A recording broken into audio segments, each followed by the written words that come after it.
주식으로 1억을 잃어버린 시간 단 6개월 그리고 이혼. 나도 언젠가는 주식으로 성공하여 화려한 삶을 살아보고 싶었습니다. 하지만 세상 사는 게 어디 마음먹은 대로 되는 게 아니더군요. 자영업을 하며 넉넉하진 않지만 아쉽지 않게 살아가던 중 40대가 되면서 불확실한 미래를 보장받고 싶어 서점에서 주식 관련 책을 한 권 샀습니다. 그 책이 내 삶을 불확실하게 만들 줄은 꿈에도 몰랐죠. 그 당시엔 정말 행복한지도 몰랐습니다. 평소 돈이라면 10원짜리 하나도 아끼며 빈병들 주워 모아 슈퍼에 가곤 했는데 HTS 앞에서 그렇게 무너질 줄은 상상도 못했습니다. 그리고 나 자신의 또 다른 무서운 모습을 보았죠. 온전히 미쳐버린 듯한 심정, 미수, 몰빵, 부족한 공부, 조급함. 이 모든 것이 6개월도 안 된 시간에 일어났습니다.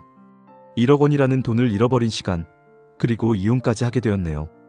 2살 된 아이가 있었는데 홀로 키우며 주식에 미치기 시작했습니다. 지금 생각하면 그때라도 그만둘 걸, 재원을 마련하고 다시 남은 돈으로 장사를 하거나 뭔가를 했어야 했는데 미쳐버린 거죠.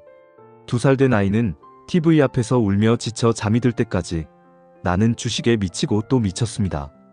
그렇게 미치는 가운데 아이는 조금씩 자랐고 어린이집 보낼 돈도 부족했지만 그 부족한 돈마저 주식에 베팅하며 아이의 미래를 걸고 있었습니다.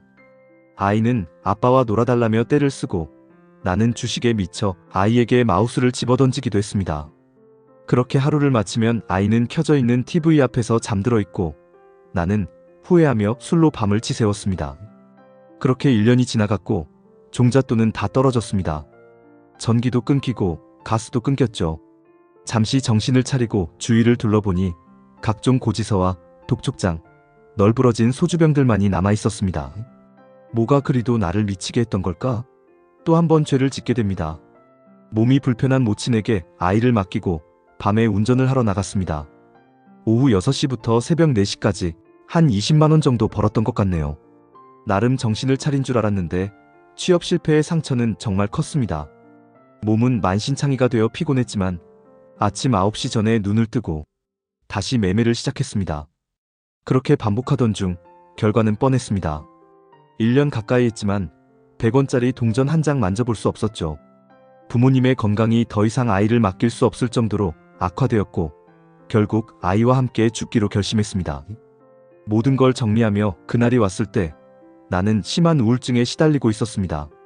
패배감, 자괴감, 사회적 고립감. TV를 보며 남들이 웃는데 나만 울었습니다.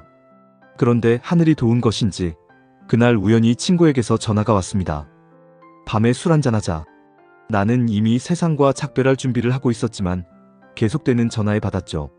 친구는 놀러 가자고 했고 나는 싫다고 했지만 결국 그 친구가 우리 집에 찾아왔습니다.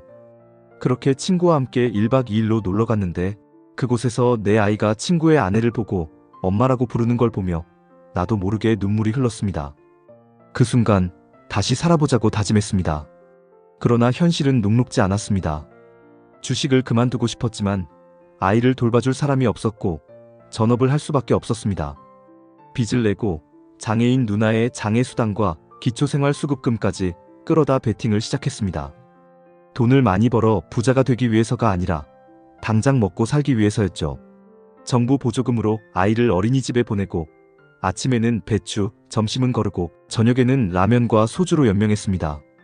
그렇게 반복된 나날 속에서 수익은 나지 않았고 컴퓨터 앞에서 주식 매매하는 것은 고통 그 자체였습니다.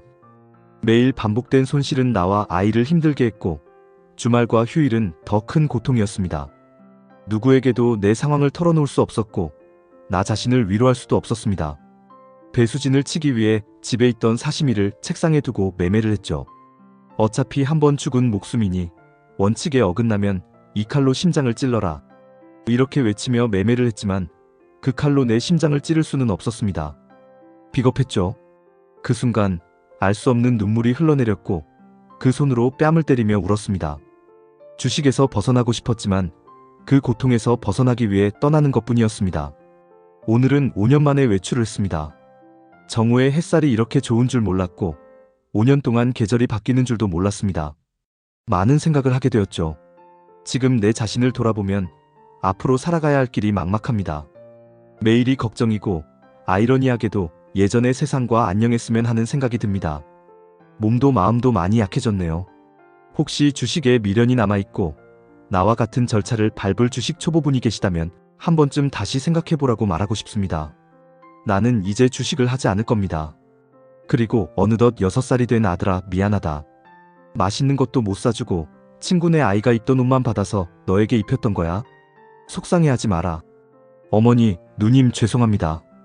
이제는 말할 수 있습니다. 저주받은 시간이었지만 이제는 당당히 나 자신에게 이야기합니다. 다시 세상과 적응해 볼게요. 사랑합니다. 남편이 주식으로 집과 퇴직금을 날렸습니다. 한때는 희망과 목표로 가득 차 있던 시절이 있었습니다. 부자는 아니었지만 유복한 가정에서 자랐고 명문대학을 졸업했으며 유능한 남편과 15년 전 결혼을 했을 때는 탄탄한 직장과 밝은 미래가 기다리고 있었습니다. 그때부터 남편은 주식을 시작했습니다.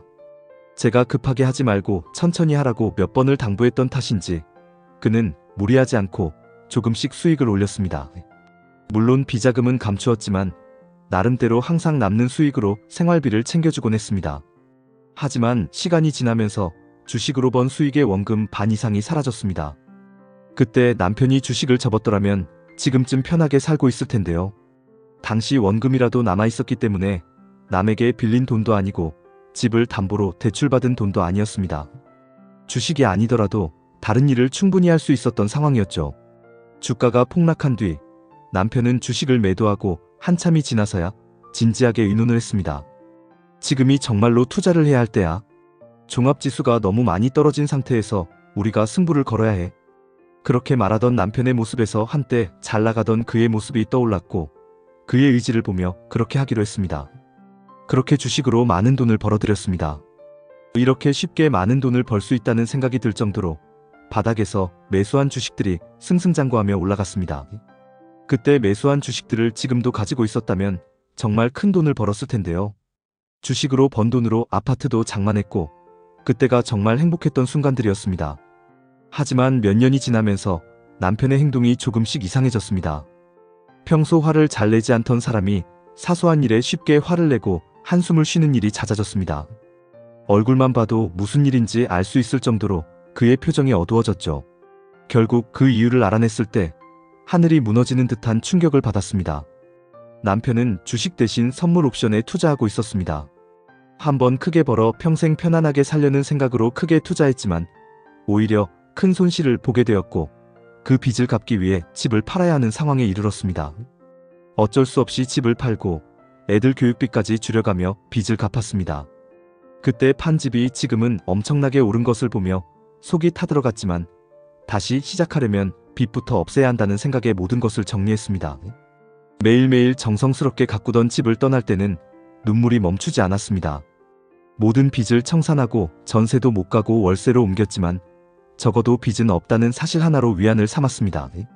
남편을 다독이며 주식을 끊고 새 출발하자고 했지만 그는 여전히 우울해했습니다. 알고 보니 사채까지 써서 1억 5천만 원의 빚이 더 생긴 것이었습니다. 그 순간 정말 죽이고 싶을 정도로 분노가 치밀었지만 아이들을 생각하면 이혼은 할 수 없는 일이었습니다. 결국 친정 부모님의 도움으로 빚을 갚고 다시 시작하기로 했습니다. 부모님의 퇴직금과 집을 담보로 대출까지 해주시며 빚을 갚으라고 하시는 부모님의 모습을 보며 죄송함과 감동이 교차했습니다. 남편은 이제 주식이나 선물 옵션을 전혀 하지 않습니다. 모든 돈은 제가 관리하고 그는 회사와 집만 오가며 술과 담배도 끊었습니다. 저도 일을 시작해 둘이서 악착같이 돈을 모았고 어느새 집에는 웃음소리가 돌기 시작했습니다.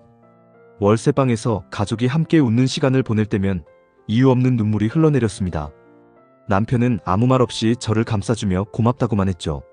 몇 년을 악착같이 모아 드디어 전세로 옮기게 되었습니다. 그동안의 고생이 주마등처럼 스쳐 지나갔고 남편은 몇 년 안에 우리 집 다시 찾자라고 말했습니다. 저는 매일 밤 기도합니다. 자녀들의 건강과 행복을 비는 기도에 빠지지 않는 단 한 가지, 남편이 다시는 주식에 손대지 않기를 바라는 마음입니다. 이제는 다시 시작하는 마음으로 가족과 함께 웃으며 살아가고 있습니다. 그동안의 시련이 우리를 더 단단하게 만들었다고 믿습니다. 앞으로의 삶이 더 밝고 행복할 것이라는 희망을 품고 하루하루를 소중히 살아가고 있습니다.